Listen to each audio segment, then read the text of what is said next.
Good evening, everyone, and welcome to tonight's highly anticipated presidential debate. We're here to witness a face-off between two very distinct visions for America's future. On one side, we have former President Donald Trump, representing the Republican Party, advocating for a market-driven approach to healthcare and less government intervention. On the other, we have Vice President Kamala Harris, the Democratic candidate, who has been a strong proponent of expanding government involvement in healthcare, including the controversial Medicare for All plan. Tonight, we'll delve into the critical issues facing our nation, from healthcare to the economy and beyond. Both candidates will have the opportunity to challenge each other's policies and present their case to the American people. Without further ado, let's get started. Mr. Trump, you have the first question. Thank you. Kamala, let me ask you this. You're always talking about Medicare for all and how great it's going to be, but tell me, have you ever been to a DMV or a post office? Because if that's your idea of a good time, I've got some great beachfront property in Nebraska to sell you. Seriously though, how exactly do you plan to make government run healthcare work when the government can't even get people their mail on time? Or is this just another one of those Harris plans where everyone gets a trophy, but nobody actually wins anything? Well, Mr. President, it's adorable that you think comparing healthcare to the DMV or the post office is an argument. But let's break this down. Yes, government agencies have their challenges, but let's not pretend that our current healthcare system is the epitome of efficiency and customer satisfaction. Ever tried navigating an insurance claim? It's like trying to escape a labyrinth designed by Kafka. Medicare for All isn't about making healthcare as slow as renewing your driver's license. It's about ensuring every American has access to quality care without worrying about the cost. We're talking about expanding and improving on Medicare, which, by the way, is a program that millions of seniors rely on and, dare I say, appreciate. The idea is to take what's working and scale it up. Lower administrative costs, negotiate better drug prices, and ensure that healthcare decisions are made by doctors and patients, not insurance executives whose primary goal is profit. It's about making sure a visit to the doctor doesn't feel like betting your house on a game of roulette. So while you might enjoy your beachfront property in Nebraska fantasy, we're focused on real solutions for real people. And if you want to talk about efficiency, let's not forget that the U spends more on healthcare per capita than any other developed nation, but with worse outcomes. That's the real waste, and that's what we're fixing. Mr. President, you've been quite vocal about your plans to repeal the Affordable Care Act, calling it a disaster at every turn. But here's the thing, you never actually provided a detailed replacement plan. So, can you explain to the American people in concrete terms what your healthcare plan is? Because so far, your healthcare policy seems more like a game of hide and seek where the better plan is perpetually hidden. Now, you're asking where my plan is? I like to keep people guessing. It's part of the strategy, like a good reality TV show. You don't reveal the winner until the finale, right? But here's what I'll say. My plan involves competition, lower costs, and better care. We're going to bring the best minds together. Doctors, business people, maybe even a few reality TV stars, who knows? And we're going to create a system that works, and not just for the wealthy, but for everyone. Trust me, it's going to be huge. And when it rolls out, people will be saying, wow, why didn't we do this sooner? But enough about that. Let me ask you, Kamala. You love talking about Medicare for all. But here's what I want to know. How exactly are you going to pay for it? Are you planning to tax everyone until they can't afford to even get sick anymore? Or is this one of those, let's just print more money ideas that'll turn us into a giant monopoly board where no one can actually win except the guy with the fake mustache and top hat? Oh, President Trump, it's precious how you always bring up the Monopoly board analogy. But let's get real here. Unlike Monopoly, where you hoard all the cash and bankrupt your friends, Medicare for All is about making sure everyone can pass go and collect actual health care. So, how are we going to pay for it? Let me break it down for you, Mr. Moneybags. First off, we're going to save billions by cutting out the middlemen, those insurance companies that are about as useful as a hotel on Baltic Avenue. By negotiating better drug prices and reducing administrative costs, we're actually going to get more bang for our buck. And yes, there will be taxes primarily on the wealthiest Americans and large corporations that have been skating by like they're in the free parking space. But here's the kicker. Those taxes will replace the premiums, deductibles, and copays that Americans are already paying. So while you might be picturing a doomsday scenario where everyone is taxed to oblivion, in reality, most people will end up paying less overall. It's like trading in your crummy community chess card for a shiny new one that actually works for you. And let's not forget the economic benefits of a healthier population. More people getting the care they need means fewer sick days, higher productivity, and surprise, a stronger economy. So no, we're not turning into a giant monopoly board where no one wins. We're leveling the playing field so everyone gets a fair shot, and no one goes bankrupt from a hospital visit. Mr. President, you often talk about making America great again, but let's get specific. You've rolled back environmental protections, pulled out of international agreements, and promised coal jobs that never materialized.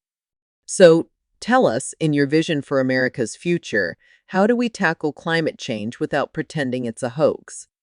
And please, spare us the fairy tale of clean coal. I'm pretty sure even Cinderella wouldn't buy that one. Well, Kamala, it's cute that you're bringing up all the greatest hits, coal, climate, and Cinderella. But let me tell you, nobody loves the environment more than I do, okay? Believe me, I've got more trees on my golf courses than probably anyone. And clean coal, it's not a fairy tale, it's a beautiful story, like a classic American comeback. But of course, the mainstream media loves to twist it. They don't understand that when I talk about clean coal, I'm talking about coal that's so clean, you could eat off it, though I wouldn't recommend it unless you're looking to spice up your diet with a little carbon. But here's the thing, Kamala, the real fairy tale is believing that shutting down our energy industries is going to save the planet.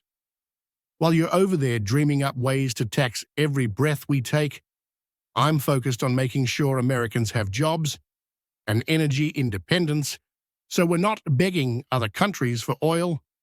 We're going to have innovation. We're going to have technology, maybe even clean coal Cinderella slippers. Who knows? But we're not going to cripple our economy just to make some European bureaucrats happy. Climate change is real, but so is keeping America strong, and I'm going to do both. Believe me.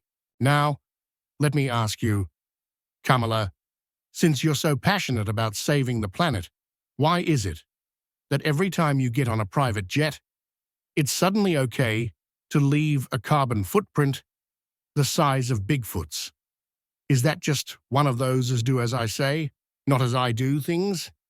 Or are you planning to tax the air up there too, just to make it fair? Oh, President Trump, it's delightful how you bring up the private jet thing every time. It's almost like you think it's a trump card. But let's set the record straight. Yes, I use planes because, spoiler alert, I have to get places quickly to actually do my job. Unlike a certain someone who spent half his presidency playing golf, some of us are working to save the planet. Now, on to the real issue, climate change. We're pushing for policies that reduce our overall carbon footprint, invest in renewable energy, and promote sustainable practices. It's about systemic change, not just individual actions. It's like blaming one player for the entire team's loss, ridiculous, and missing the bigger picture. We need comprehensive policies that make green energy accessible and affordable. And yes, that includes holding corporations accountable for their massive carbon footprints. We're talking about investments in wind, solar, and other renewable resources that will create jobs and drive innovation. And by the way, those private jets, they're going to get a green makeover too. We're pushing for advancements in cleaner aviation technology because it's not just about what we do now, but how we innovate for the future. So, no, we're not taxing the air up there. We're just making sure that everyone, from individuals to industries, does their part. Because when it comes to saving our planet, it's an all-hands-on-deck situation, not a finger-pointing blame game. Mr. President, you've touted your business acumen as a key reason for your leadership. But considering your numerous bankruptcies and, shall we say, creative accounting with taxes, can you explain how your financial strategies are supposed to work for the American economy? And just to clarify, are we supposed to learn anything from the fact that you've avoided paying more taxes than a kindergartner's lemonade stand? Well, Kamala, it's funny you bring that up, because if there's one thing I know, it's how to win. Bigly. Those bankruptcies, those were just smart business moves. You see, when you're as successful as I am, you play by a different set of rules, like a chess master who's 10 moves ahead, or maybe even playing a whole different game, while everyone else is still figuring out checkers. And taxes? Let's be honest, who actually likes paying taxes? I mean, you've got your loopholes, I've got mine. It's just called being smart.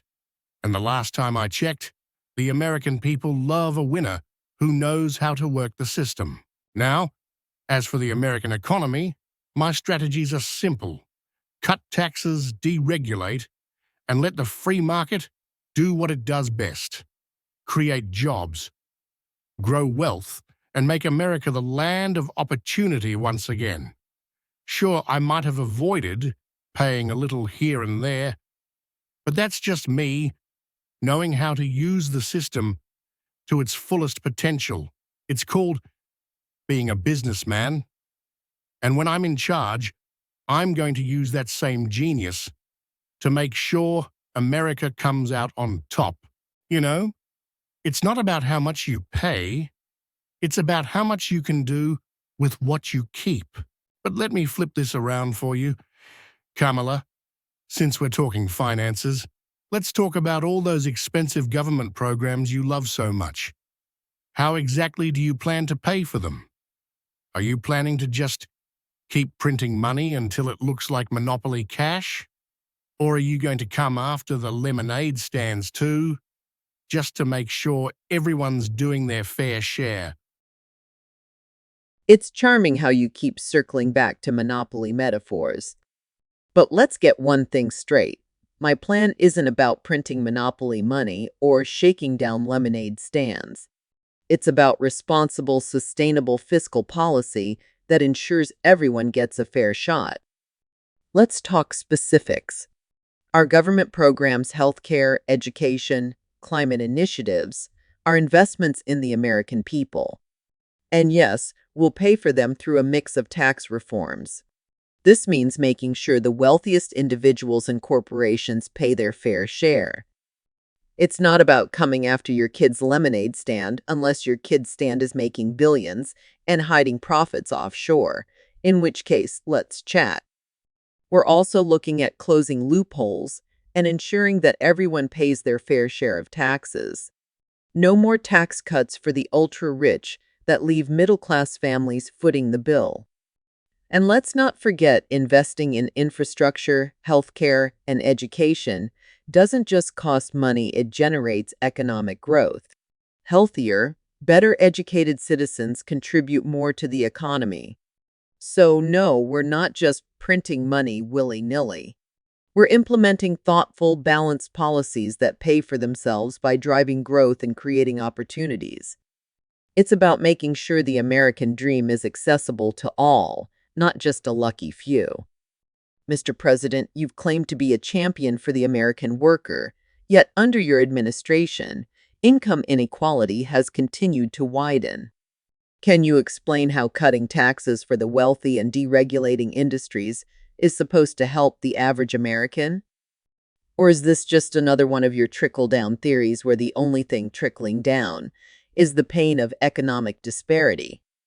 Well, Kamala, that's a nice little speech you've got there, straight out of the Liberal playbook.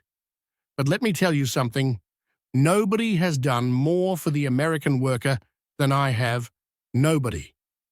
I cut taxes because when you let businesses keep more of their money, they invest it right back into their companies, they create jobs, they pay their workers more. That's Economics 101.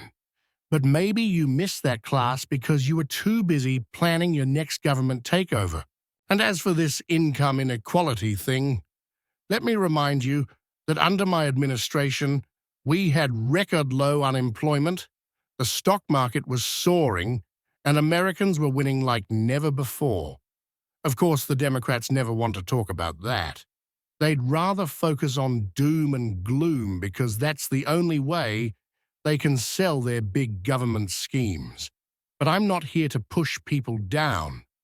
I'm here to lift them up, just like I lifted this economy up from the mess I inherited. Now, I could stand here and debate this all night, but the fact is, the American people know what I stand for: jobs, growth, and making America the greatest place on earth. So, Kamala, while you're busy dreaming up new ways to tax and regulate, I'll be out there making sure this country stays strong and prosperous, just like I always have. And by the way, I'm a little thirsty. Anyone seen a lemonade stand around here?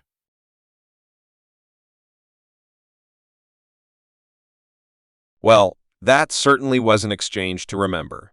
We've heard some bold claims and sharp jabs, but that's just the beginning of what promises to be a lively debate. We're going to wrap up this segment here, but don't go anywhere. There's plenty more to come as we dive into other critical issues facing our nation. If you've enjoyed tonight's debate and want to stay updated on all the latest political happenings, make sure to hit that subscribe button on our YouTube channel. And don't forget to share this video with your friends and family because these conversations are just too good to keep to yourself. Stay tuned for more, and we'll see you in the next video.